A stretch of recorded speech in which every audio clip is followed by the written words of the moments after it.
The boy left an apple on a park bench every day for a homeless old man. But one day, he saw a man with bodyguards on the bench. The soft rustling of leaves and the chirping of sparrows made up the morning symphony of the park, where every day began the same for little Daniel. He was only 8 years old, but his world was richer and more vibrant than that of most adults.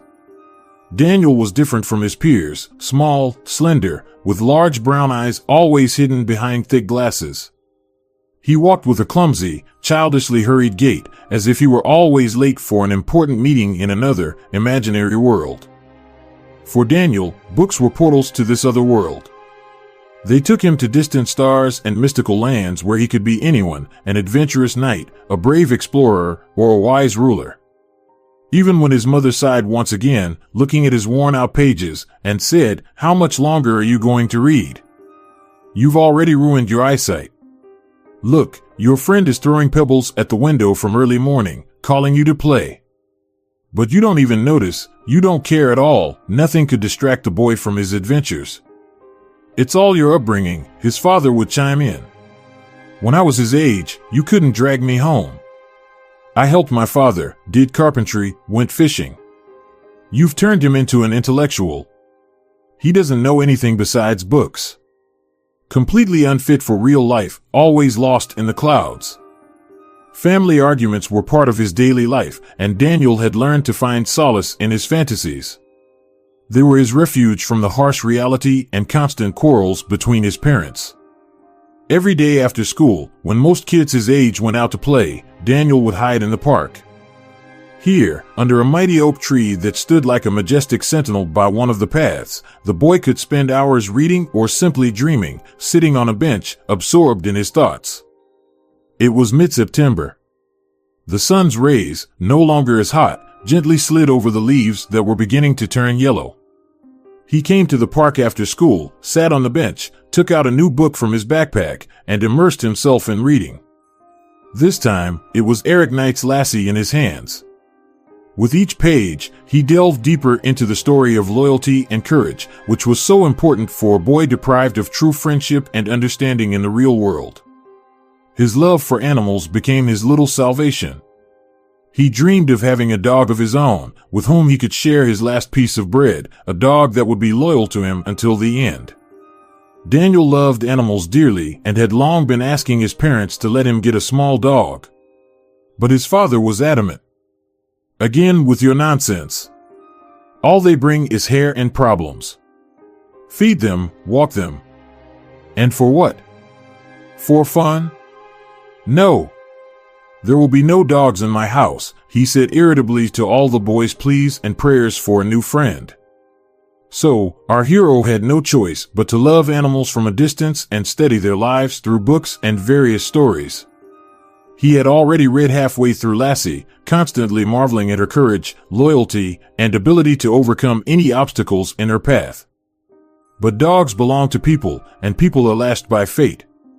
And sometimes, in a person's life, a time comes when fate strikes too hard, and then they reluctantly bow their head and decide they must sacrifice their pride to keep their family from going hungry. He read in the book how he envied the heroes of these stories, who, unlike him, never felt lonely. And this thought only strengthened his desire to one day find such a friend, loyal and reliable, like Lassie. Lost in his thoughts, Daniel didn't notice how time silently slipped away and the park began to empty. The only sounds now were the rustling of leaves and the distant hum of the city, which couldn't reach his secluded corner under the oak tree. But it was here, in the shadow of nature's giant, that Daniel found his freedom and solace, returning every day to escape reality. A sudden sound pulled him out of the engrossing world of the book. Reluctantly tearing his eyes away from the lines, he slowly looked around. At first glance, nothing had changed. Sparrows chirped merrily, splashing in puddles, leaves whispered under playful gusts of wind, and thin women with headphones on were diligently exercising, as if trying to preserve their youth forever. But then a man sitting on a nearby bench caught his eye. He was dressed carelessly, with a thick beard and worn-out shoes full of holes. Despite his unkempt appearance, the man had a kind face with smiling eyes. The boy probably wouldn't have noticed him if it weren't for one detail. Next to the man, wagging its tail playfully, was a large black dog. "Well, are you hot, buddy?" the vagabond affectionately addressed his companion, slowly stroking his head. "Want to play? Here, take this stick," he continued with a warm smile and waved his hand, throwing the stick as far as he could. The dog immediately dashed after it, wagging its tail widely. It returned very quickly, happily wagging its tail and hoping for the game to continue. The dog and its owner were remarkably similar to each other. Both bore the marks of life's trials, the man, in his careless clothing and worn-out shoes, the dog, in its matted fur. But despite this, they radiated warmth and joy. Their faces, if you can call them that, were full of happiness and contentment, and their eyes sparkled with cheerfulness. Their laughter and joyful glances seemed especially bright against the backdrop of surrounding hardships. After a few throws and catches of the stick, the man decided it was time for a snack. He pulled a loaf of bread, a bottle of water, and a pack of kefir from the pocket of his shabby coat. Carefully breaking the loaf into 2 equal parts, he handed one to Buddy. Then he opened the bottle of water, poured its contents into a plastic cup, and set it before the dog. He himself began slowly drinking the kefir, occasionally glancing around. After both finished their modest meal, the man turned to the dog and said, "That's it, little one, lunch break is over. It's time to get back to business." With these words, he stood up, patted the dog, and headed for the park exit. The dog obediently followed him. The boy, who had been watching this scene, couldn't take his eyes off them. He smiled as he watched their departing figures, and a sense of hope for such a genuine and simple friendship began to grow in his heart. This is what true friendship is, he thought, his eyes shining with contentment. True freedom lies in simple moments of joy. You can sit on an old bench under a mighty oak, share your last piece of bread with a loyal friend, and that will be the essence of happiness. You can play carefree, forgetting all the worries of the world, because there is someone beside you who understands and supports you. These thoughts filled his chest with warmth. The boy smiled mysteriously again, imagining a future where he would have such a loyal dog. "When I grow up and move out, I will definitely have a dog with whom I will walk here in the park, and we will share every piece of bread, every joy, and every sorrow." However, reality soon reminded him of itself. It was already late evening when he returned home. The boy secretly hoped that his parents would be too busy to notice his long absence. The weather was surprisingly warm for September, and he eagerly anticipated the next day, looking forward to diving back into the world of Lassie's adventures. The park had become a place of regular visits for the boy. He told his parents that he was going to play with friends, but in reality, he spent time alone on his favorite bench, diving into new stories and watching the old man and his loyal dog.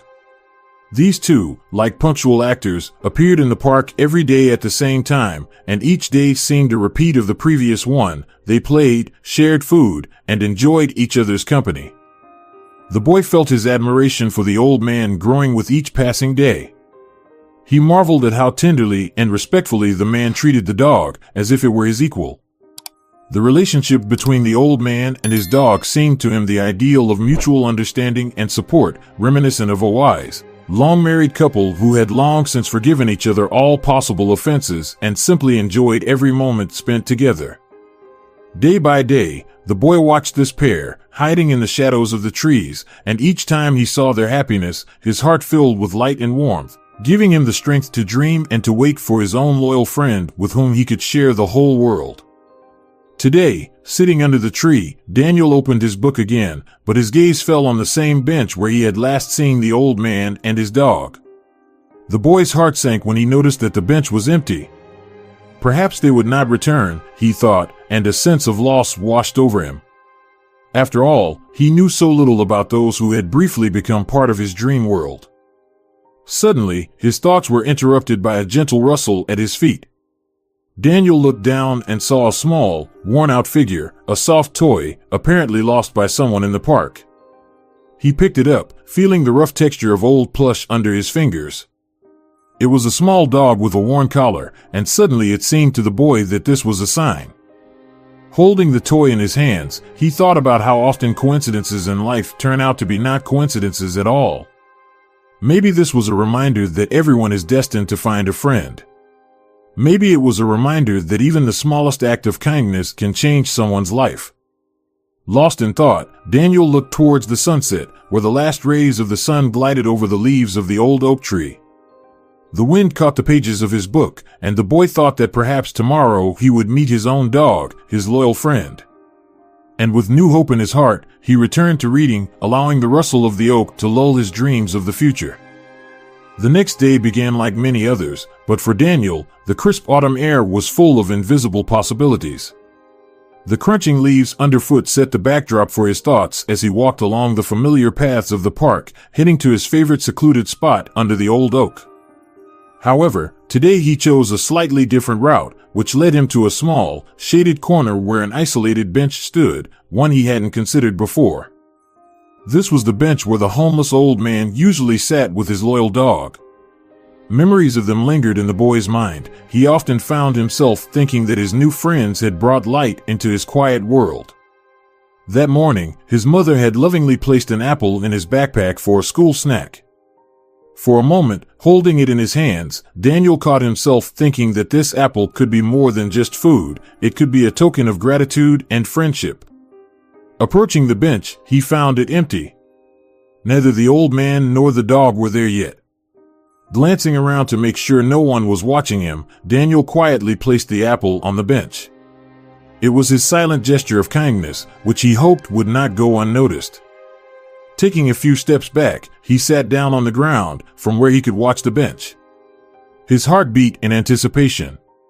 Time passed slowly, each minute feeling like an hour.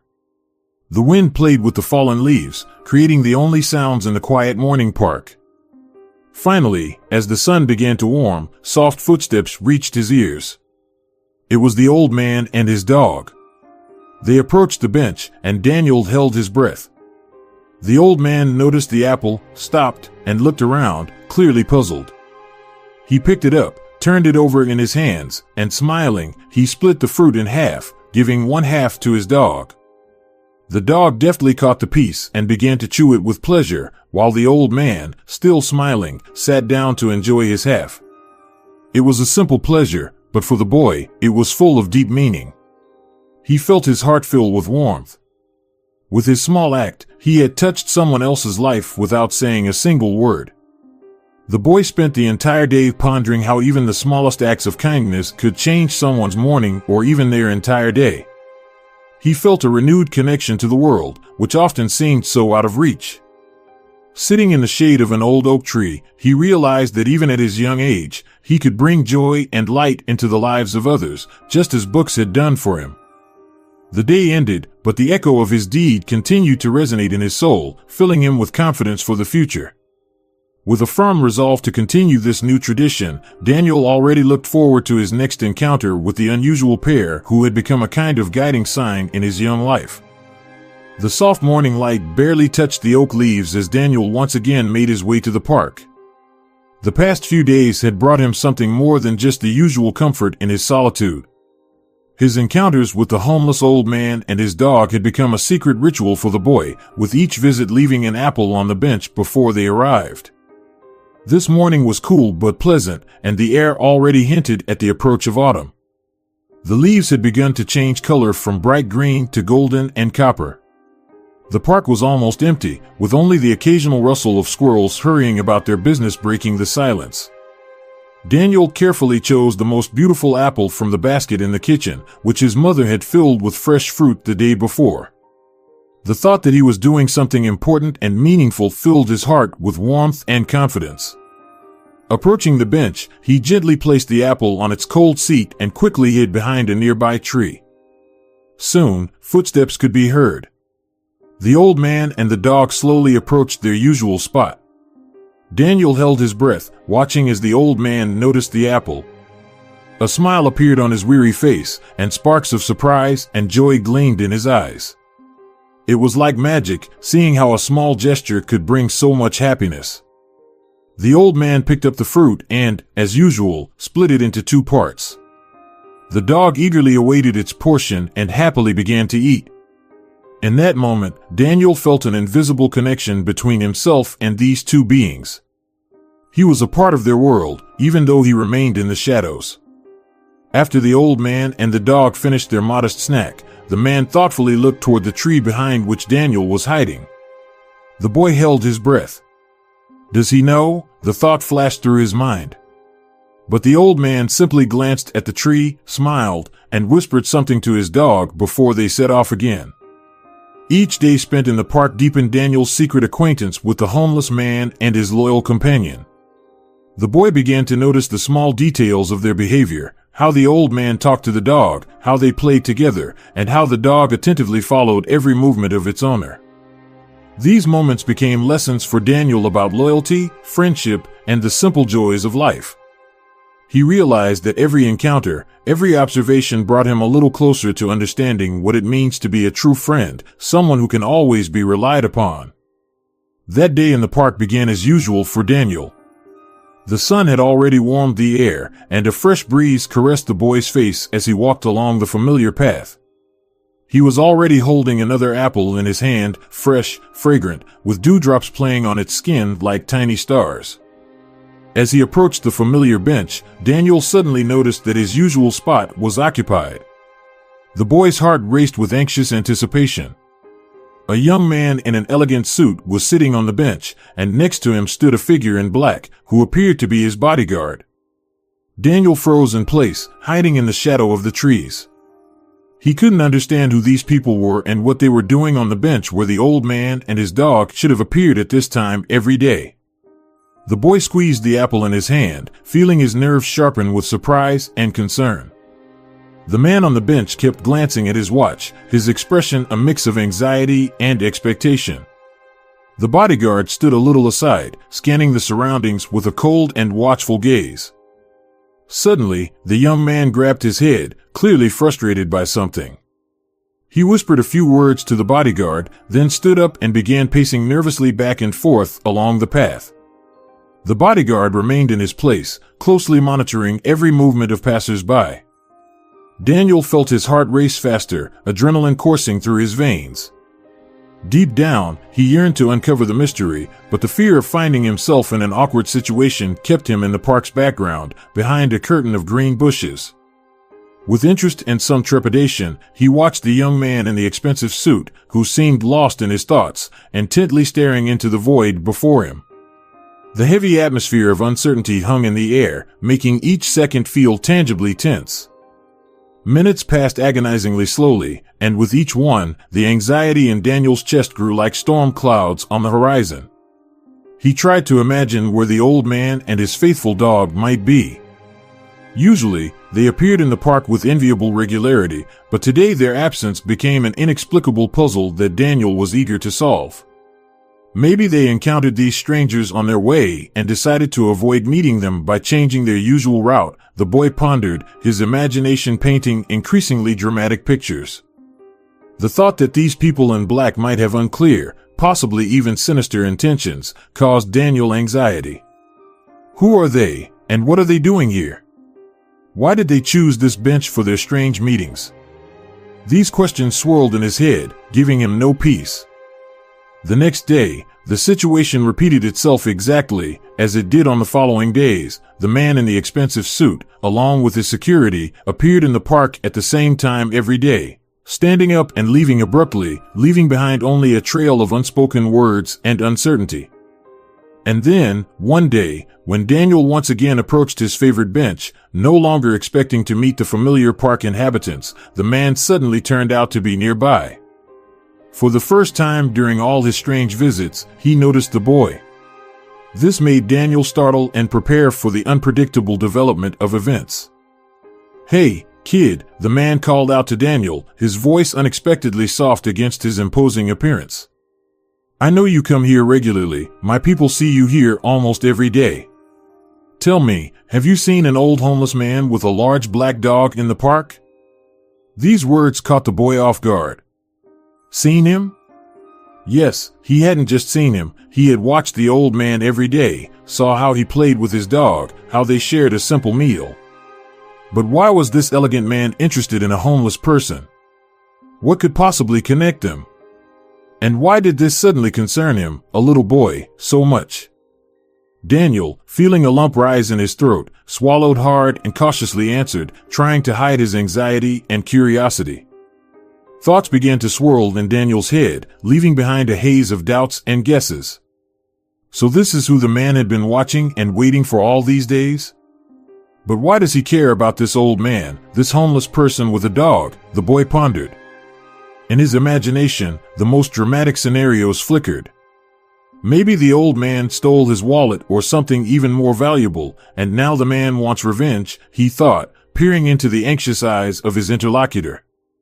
Or maybe he's a representative of some medical clinic, ready to do anything for a valuable catch, as his father mentioned while reading an article about the black market for organs. Daniel remembered how his father said that homeless people often fall victim to such atrocities because of their vulnerable position in society. Maybe these people are after his liver or something else, the boy thought with horror, involuntarily clenching his fists. A man in a suit, noticing Daniel's gaze filled with fear and suspicion, smiled softly, trying to ease his concerns. He slowly pulled out an old, yellowed photograph from the inner pocket of his jacket. "Don't be afraid of me, I come in peace," the man said soothingly, handing the photo to the boy. "This is my father, take a look." Daniel took the photograph and looked closely. It was nearly impossible for him to recognize that the man in the picture was the same person he had met so many times in the park. The image showed an elegantly dressed man with perfectly styled hair and a clean-shaven face.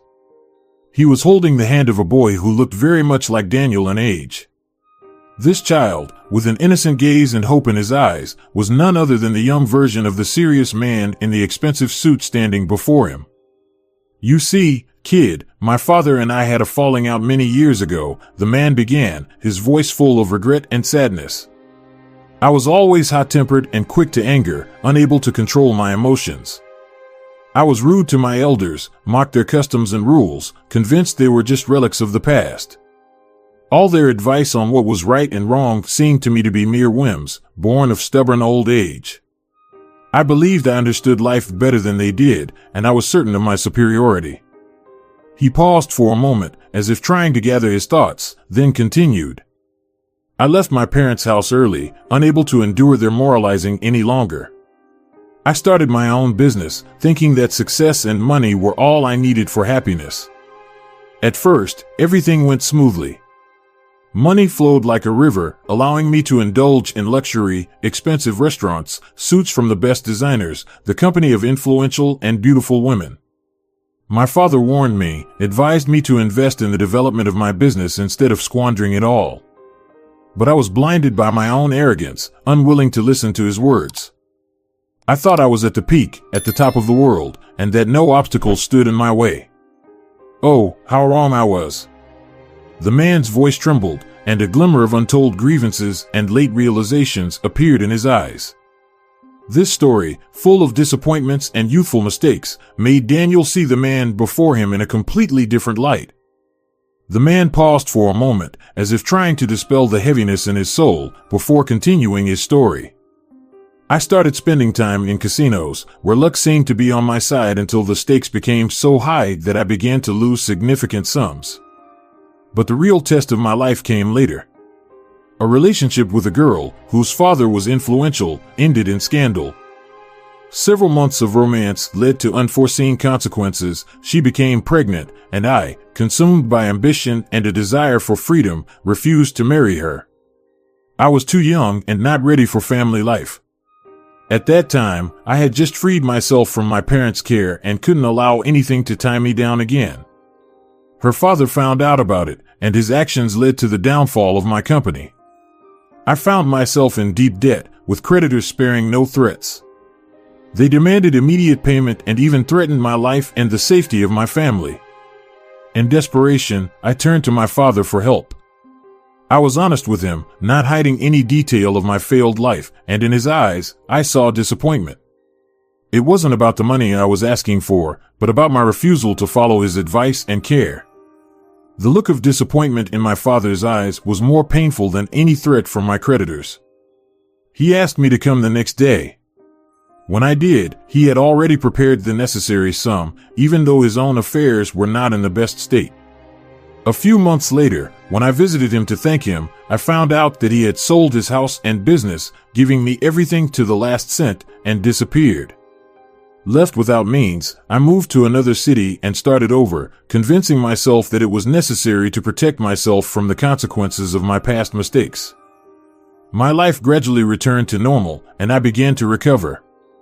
I tried to find my father to repay him and show that I had changed and become better. But all my searches were in vain. Only recently, when his old friend contacted me and said that he had seen him in the park with a large black dog, did I realize that I had to try to meet him. But every time I came here, he wasn't around. Maybe he saw me and decided to avoid meeting. The man's voice trembled, and he took a deep breath, finishing his story. Now tell me, have you seen this man with the dog here, and does he look like the man in the photo? His voice was tense, his gaze fixed on the boy's face, searching for an answer. Yes, I've seen him. It was definitely him, though it's hard to recognize him now. He has a big black beard, already completely gray. But his eyes, those laughing eyes, they haven't changed at all. It's definitely him, 100%, the boy answered with a confident smile that gave him a touch of maturity. Thank God, that's something at least. Now I know he's alive. But how do I meet him? The man looked noticeably relieved, but still worried. You should go home peacefully and not come here anymore. I think that as long as you're here, he won't show up. You're quite intimidating, and with security too. It's hard not to notice you, not to be afraid. It's better if you just leave me your phone number. I'm here almost every day, and if your father shows up again, I'll talk to him and pass on your request to meet, the boy suggested with surprising determination and maturity in his voice. Yes, you're probably right, the man nodded slowly as if pondering the boy's words. He likely won't want to talk to me after everything I've done, after what I've condemned him to. But please, try to convince him to meet with me. I would be very grateful to you. He looked genuinely thankful and simultaneously empty, something like hope flickering in his eyes, as if the boy could be the bridge that would help him restore broken connections. More than 2 weeks passed since the man and the dog were last seen in the park. Despite the gloomy assumptions that the old man might not return, the boy continued to visit the park regularly. He kept hope and adhered to the promise he had made to himself to check if the elderly stranger had returned to his usual bench. And then one day, when the autumn wind played with fallen leaves, the boy saw a familiar scene. The old man was sitting in his usual spot, and his faithful dog lay nearby, basking in the soft rays of the morning sun. The boy's heart raced with anticipation of the meeting. He quickly took an apple from his backpack and, approaching closer, greeted politely. Good day to you. His voice trembled with excitement as he offered the apple as a gesture of peace. At that moment, the dog, sensing the approach of a stranger, let out a low warning growl. Easy, you boy, easy, the old man said soothingly, addressing the dog but not taking his eyes off the boy. Don't be afraid of him, he's friendly, the old man added confidently, speaking to the boy. So it was you who had been giving me apples all this time. His face lit up with a smile filled with warmth and surprise. The old man continued, well, let's get acquainted, my friend. I'm sorry, I haven't been around for a while. There were things to do, and there was someone I didn't particularly want to meet. I know everything, the boy responded with a hint of seriousness in his voice. I met your son while you were away. He loves you very much, misses you, and wants to meet to apologize. Oh, so that's what it's about. Do you know what he did? That child. The old man's voice trembled, and his eyes filled with tears. I know, he told me everything. And I think it's time for you to forget the grievances and allow him to apologize. He's not as bad as he used to be. People change, they grow up. Your son is in contact with your grandson and helps him in every way. And if that woman who bore him a child could forgive him all the offenses and now has no claims against him, then you can forgive him for all his mistakes, or at least try to do so, the boy said convincingly. Do you really think he's changed? That he's become better? The old man asked, his voice filled with hope. Yes, I'm sure of it. I swear, the boy laughed, trying to ease the tension. Well, okay, tell him I'm willing. I'll be waiting for him here tomorrow. At the same time, the man conceded, nodding in agreement, ready for a new chapter in his life. The next day, the park was enveloped in a warm morning. The sun had already begun to illuminate the morning coolness, and everything seemed unusually quiet as a father and son met on the familiar old bench. The old man was already sitting there, impatiently waiting for his boy to appear. The man, who had once wronged the old man, was now walking down the path, his heart pounding in anticipation of the meeting he had long awaited. The son approached slowly, his steps were hesitant, but his gaze was filled with determination. They met with looks full of anxiety and hope. A moment of silence passed before they embraced, tentatively at first, and then more and more tightly. It was their first touch in many years, full of forgiveness and longing for the lost time. Dad, the son began, his voice trembling. I imagined this moment so many times, but now that it's here, I don't even know where to start. Just speak, son, the father replied softly. We both made mistakes, and I'm the last person to judge you. I'm just glad you're here. The old man's words eased the tension, and they began to talk. The son spoke about his travels and mistakes, about how life without his father had left a void in his heart. He talked about his business, his successes and failures, and how, whenever faced with difficulties, he recalled his father's lessons. The father, in turn, shared his own wanderings, telling his son how he had lost everything but found peace in a simple life. He spoke about his new friend, a dog who had become his companion and helper in loneliness. He mentioned the apples that appeared on his bench every day, reminding him of the kindness in the world. When the conversation turned to past grievances, both of them found the strength to admit their faults. The son apologized for his pride and stubbornness, for not listening to his father when he tried to guide him on the right path. The father, in turn, expressed regret for his strictness and his inability to support his son in his endeavors. I was always proud of you, said the father, squeezing his son's hands. And I'm so sorry I couldn't show it. I'm proud of you too, Dad, the son replied. And I'm grateful for all the lessons you taught me, even if I understood them too late. As they walked through the park, they shared plans for the future. The son suggested that his father return home, that they rebuild their relationship and start a new life together. The father, with doubt in his eyes, weighed the proposal. He was used to his freedom but also felt it was time to heal old wounds. Let's give it a try, he finally said. Maybe this is the second chance I've dreamed of. They continued walking, enjoying each other's company, intertwining the past with the present, building bridges across the chasm of years of separation. Now that they were together again, the world seemed less terrifying and lonely than before. As Daniel returned home that autumn evening, a new understanding of the world and family values and relationships began to form in his heart. The chance encounter in the park, the unexpected meeting with someone who turned out to be the son of a vagrant, and the reunion of the family shed light on many aspects of his own life. He thought about his father, about the many moments when he couldn't understand his father's concerns and worries. At home, he was greeted by silence.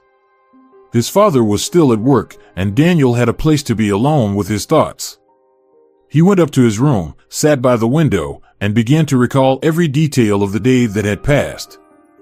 Thoughts of the old man and his son, of the complexity of their relationship, made Daniel see his own father in a new light. Maybe I'm too hard on him? Maybe he too faced difficult choices that I don't even know about, he pondered. These questions tormented him because he had always felt that his father simply didn't want to share his interests, especially when it came to wanting a dog.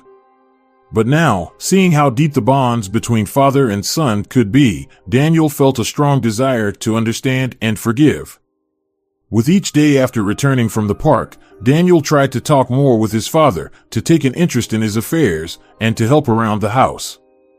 He began to notice the little things that had previously escaped his attention, the weariness on his father's face after work, the care in his eyes when he looked at his son. Several months passed, and Daniel's birthday arrived. he turned 9 years old. This birthday was special because his father gave him a puppy. When the small, fluffy bundle with its amusingly sticking ears jumped out of the box, Daniel's heart leapt with joy.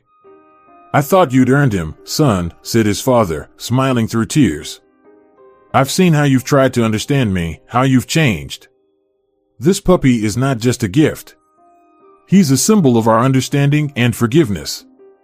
He'll grow up with you, and I hope he brings as much joy into our home as you've brought me." His father's words deeply touched Daniel. He realized that forgiveness and understanding are the keys to true and strong relationships. He promised himself that he would be just as attentive and caring a friend to his new pet as his father was to him. This birthday marked a new chapter in their relationship.